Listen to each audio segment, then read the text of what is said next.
Hello అండి. నమస్తే అందరికి. ఈరోజు మీకొక అద్భుతమైన చారిత్రాత్మకమైన ఒక టెంపుల్ చూపించాలనుకుంటున్నానండి. ఇదొచ్చేసి మొలకల చెరువు దగ్గరలో ఉన్న సోంపాలెంలో ఉన్న చెన్నకేశవ స్వామి ఆలయం అండి.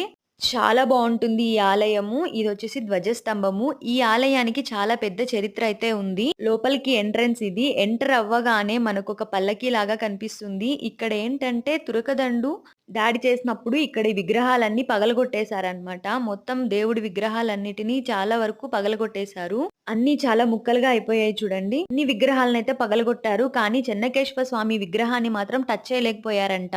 అప్పుడు కోటమ్మ వచ్చి తురకదండునందరిని నరికేసింది అని చెప్తారు. ఆ తర్వాత ఆ కత్తిని కొండపైన కడిగితే ఆ రక్తపు చారలు ఇంకా ఉన్నాయని చెప్తూ ఉంటాది ఇక్కడ చరిత్ర. ఇదొచ్చేసి కృష్ణ మండపం. చాలా బావుంటుంది. ఇదంతా నల్లరాయి అన్నమాట. ఎంత బావుంటుందంటే ఒక్కసారి మనసు తన్మయంతో అలాగే చూస్తూ ఉండాలి అన్నట్టుగా ఉంటుంది. వాతావరణం కూడా చాలా చల్లగా ఉంటుంది. చూడండి కృష్ణుడి కాలు కూడా ఇక్కడ విరగ్గొట్టేశారు. కొన్ని విగ్రహాలకైతే తల లేకుండా పోయింది. అలా చేశారనమాట. అంత ధ్వంసం చేసేశారు. ఇక్కడైతే విగ్రహం గూడా లేదు. ఇక్కడొచ్చేసి ఇది వంటగది అన్నమాట. ఇక్కడ అమ్మవారి విగ్రహం గూడా ఉందండి. ఇక్కడికి చాలా తక్కువగా వస్తూ ఉంటారు జనాలైతే. ఇలాంటి ఒక ప్లేస్ ఉందని నాకు తెలిసి చాలా వరకు తెలిసి ఉండదు. ఇంకా ఇక్కడ ప్రీ వెడ్డింగ్ షూట్స్ కూడా చేస్తున్నారు.